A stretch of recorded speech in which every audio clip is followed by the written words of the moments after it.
Fərhad müəllim, salam, xoş gəlmisiniz. Sabahınız xeyir olsun. Prezident İlham Əliyevin yəqin ki, müsahibəsini izlədiniz və deyərdim ki, bu müsahibədə daha çox iqtisadi elementlərdən söhbət açıldı və dövlət başçısı hədəf Azərbaycanın dünyanın siyasi və iqtisadi xəritəsində öz yerini tutmasından ibarət olmasını vurğuladı. Əslində bu cümlə özlüyündə iqtisadi baxımdan Azərbaycanın gələcək iqtisadi xəritəsində hansı mesajları verir? Çox yaxşı sualdır. Bunu anlamaq üçün biz anlamalıyıq. Biz indi bir çox həm ekspertlər, həm jurnalistlər yeni dünya intizamını müzakirə edir.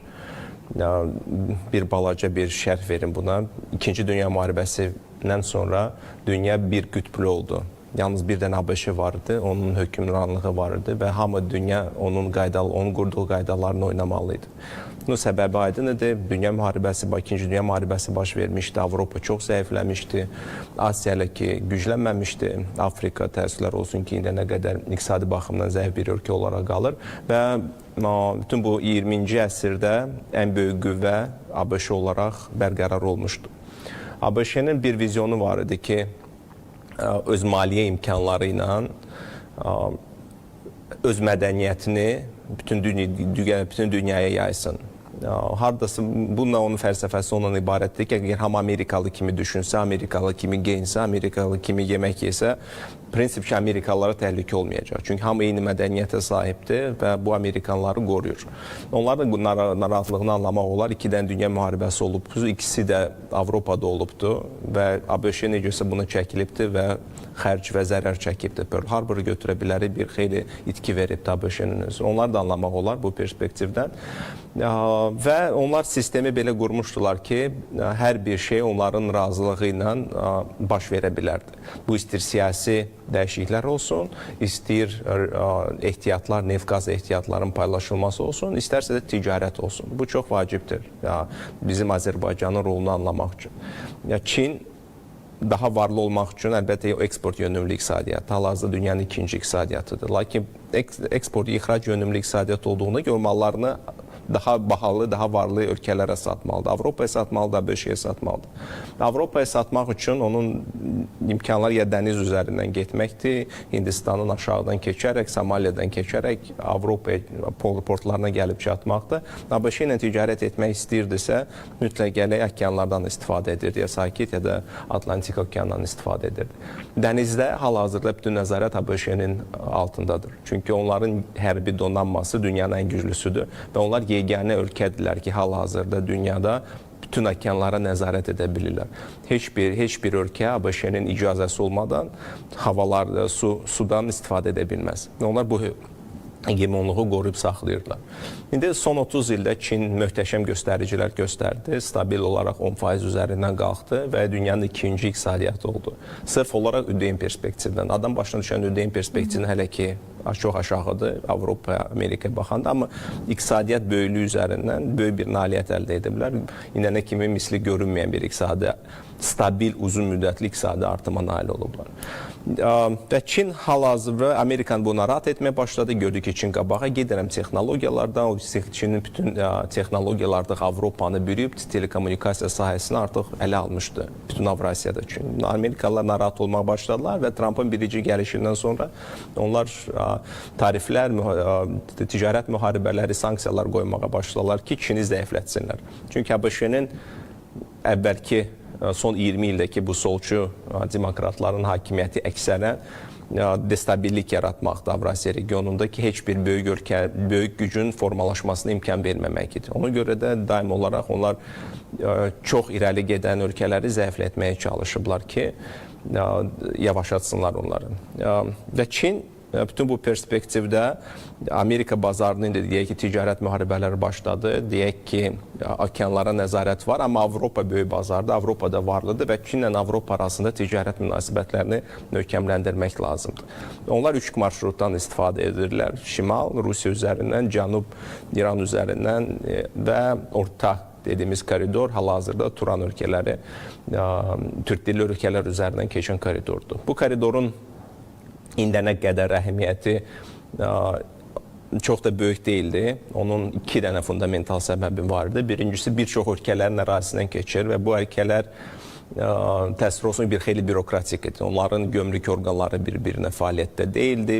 Onların sərhəd xidmətləri bir-birinə əlaqəli deyildi. Orada yubandırdı, burada yubandırırdı. Yəni ki, sırf bürokratiyaya görə orta koridor ləngişləyirdi. Mən bunun hamısı 2022-ci ildən öncəki periodu nəzərdə tuturam. Və paralelində də orta koridorun ən böyük problemi Xəzər dənizi ortada var. Var ki, siz Çində qatara yüklüyorsunuz və Rus üzərindən Avropaya göndərirsiniz, bir qatarla gedir çıxır.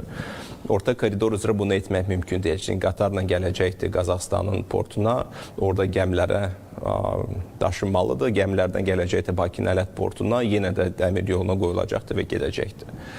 Kilometraj baxımından orta koridor yaxşıdır. Yəni ki, daha qısadır, nəinki şimal, nəinki və cənub. Amma Xəzər dənizinin bir fundamental problemi var. Ayın yarısı orada qasırğalardır. Və bu qasırğalardan effektiv istifadə edəcək gəmi flotu yoxdur. Çox böyük gəmilər lazımdır. Xəzər də qapalı hövz olduğuna görə, çünki dəniz deyil də biz bilirik ki, göldür. Böyük göldür. Böyük göldür. Ona görə orada böyük gəmiləri heç kim saxlamır. Yəni ki, özəl sektor heç o buna investisiya etmirdi. Gəmilər balacadır, onlar da ayın yarısını istifadə olunmur, çünki qasırğalıdır. Və bunun üzərində yəni ölkələr son 2 ildə, 3 ilə artıq yaxındır da bu müharibə davam edir. Bir xeyli bürokratiyanı azaltdılar. Gömrük orqanları, sərhəd orqanları, bütün bu ölkələrdən keçən qurumlar çox yaxşı koordinasiya etməyə başladılar. Bunun nəticəsində onlar bir xeyli azaltdılar tranzit vaxtını Çindən Avropaya. Və hal-hazırda gedən danışıqlar məhz bu flotun böyüdülməsidir. Daha iri gəmilər, hansılar ki, bu qasırğalara dözümlü şəkildə rahat gələ biləcəkdir. Və nəticə itibarilə orta dəhlizin də əhəmiyyəti kifayət qədər. Bəli, yəni zamanla da artacaq. Zamanla da artacaqdır və biz bürokratik əngəlləri götürdük, indi fiziki infrastruktur əngəlləri qalıbdır və bunun üçün özəl sektor qoşulmayacaqdır. Çünki dedim, Xəzər qapalı hövzədir. Sən burada böyük bir gəmilər tiksən, sən onu sonra heç yerə çıxara bilməyəcəksən. 10 ildən 15 gəmi də çox bahalı bir şeydir əlbəttə ki, onlar investisiya perspektivinə 15, 20, 30 ilə baxırlar ki, bunun amortizasiyanı etsinlər. Və burada yalnız dövlətlər, Qazaxstan, Azərbaycan, bəlkə həm də Çin öz investisiyaları hesabına böyük gəmilər tikərək bu Xəzər dənizindəki problemi aradan qaldırsa, biz orta koridorun daha effektiv olacağını müşahidə edəcək. Bu çox vacib. Bir də Prezident İlham Əliyevin toxunduğu bir məqam da var idi. Dövlət başçısı vurğuladı ki, Azərbaycan ikili standartlara görə Ümumdünya Ticarət Təşkilatına üzv olmur. Hansı ikili standartlardan burada söhbət gedir və həmin təşkilatın o qarşımızda yaratdığı maneələr nədən ibarət? Baxın, Ümumdünya Ticarət Təşkilatı nəzəriyyədə bütün iqtisadçılardan soruşsanız, hamı deyəcək ki, azad ticarət çox yaxşıdır. Azad ticarət nə deməkdir? Yəni ki, bu təşkilata üzv olan ölkələr gömrük rüsumları olmadan rahat şəkildə malların ixrac-ixracı ilə məşğul olur. Azad ticarət budur. Biz kimlə azad ticarət münasibətlərinə giririksə, biz deyirik, sənin malların Azərbaycana daxil olursa, onun gömrük rüsumunu tətbiq etmirik və bizim mallarımız sənin ölkənə daxil olduqca sən də rüsum təqib etmirsən. Beynəlxalq Ticarət Təşkilatının üzv olduqda artıq bütün bu təşkilatın üzvləri arasında azad ticarət münasibəti var. Burada bir fundamental problem var. Əgər sən inkişaf etmiş ölkəsənsə, sənin məhsuldarlığın yüksəkdir, sənin gəlirliyin yüksəkdir, sənin avtomatlaşma yüksəkdir, robotlaşma yüksəkdir, əlbəttə ki, sənin üçün bu sərf edir. Çünki sən öz maksimum potensialında işləyirsən, sənin məhsulların yetərincə səmərəli istehsal olunur və sən rəqabətçirsən dünya perspektivindən. Amma gəlin deyək ki, sən inkişaf etməkdə olan ölkəsən, 70 il ərzində Sovet hökuməti altında olmuşsan, prinsipcə plan iqtisadiyyatı vardı. Orada nə kapitalizm, nə səmərəlilik heç nə düşünülmürdü də. İnsanlar sadəcə işləyirdilər, əllə hər şeyi yığırdılar, robot yox, maşın qayırma yox, avtomatlaşdırma yoxdur. Və sənin məhsuldarlığın, misal ki, Azərbaycanla Almaniyanı götürsək, bizdə məhsuldarlığımız insan məhsulü 10 dəfə azdır Almaniyada. Yəni ki, baxmayaraq ki, orada gəlirlər çoxdur, vergilər çoxdur falan, amma yenə onlar 10 dəfə bizdən tez hansı bir məhsulu istehsal edə bilirlər və bizdən ucuz eləyə bilirlər. Əgər sən inkişaf etmiş ölkəsənsə, inkişaf etməkdə olan ölkəsənsə, sən azad ticarət münasibətinə girəndə sənin bütün istehsalatın məhv olmaq qorxusu ilə yaşayacaqdır. Çünki məhsuldarlıq o səviyyədə deyil, səmərəlik o səviyyədə deyil. Və onları da dərhal bərabərləşdirmək, VTO bunu tələb edir, Beynəlxalq Ticarət Təşkilatı ki, sən dərhal bütün gömrük rüsumlarını azad edəsən, əgər təşkilatın üzvü olursa. Biz də bunu etsək, bizim bütün yerli 30 il ərzində qurduğumuz istehsalata böyük bir zərbə dəyə bilər. Əlbəttə ki, mən həmişə rəqabətin tərəfdarıyam. Bizim bəlkə yerli istehsalata, xarici rəqabətə daha dözümlü olmaq lazımdır. Çünki dövlət 30 il ərzində bizim yerli istehsalçıları qoruyubdur. Yəni yüksək gömrük rüsumları ilə, subsidiyalarla necəsə inkişaf etdirməyə çalışıbdır. Amma tam onları ki, izolyasiya etdilər bütün bu rəqabətdən. Onlar da biraz zəiflədilər. Yəni real olaraq siz biraz daha rahatladılar. Çox rahatladılar. Yəni ki, onlar düşünmürlər ki, dövlət sizə fora verir ki, siz düzələsiniz. Onlar düşünürlər ki, həmişə belə olmalıdır. Mən ona görə düşünürəm, dövlətin artıq o vaxtda gəlib çatıbdır ki, hökumət artıq onları bir balaca triggerləməlidir. Deməlidir ki, mən sizə misal üçün 5 il də verirəm, 5 ildən sonra mən VTO üzvü olacağım. Baxın, bu 5 il ərzində nə edirsiniz? Avtomatlaşdırın, insan potensialını artırın, insanların təcrübəsini, keyfiyyətini artırın ki, siz rəqabətli ola biləsiniz. Çünki sonda əgər biz... Dünyada olduğu kimi. Bəli, əgər biz bugün pomidor xiyarı, yəni 5-6 manatdan kilosunu alırıq, və Türkiyədə misal üçün eyni pomidor 1-2 manata satılırsa, yəni ki, Azərbaycanlı vətəndaş əlavə 3 manat ödəyir pomidor üçün. Bir tərəfdən siz düşünə bilərsiniz ki, bu yaxşıdır, yerli maldır, hansısa bir yerli şirkətə gedir, o da oradan maaş verir, amma bu əlavə 3 manata mən başqa şeylərdə ala bilərdim, başqa yerli şirkətdən. Yəni, fundamentdə biz bunu anlamırıq ki, qiymətləri yüksək saxlamaqla, rəqabətli mühit yaratmamaqla biz istehlakçılara böyük ziyan vurmuş oluruq.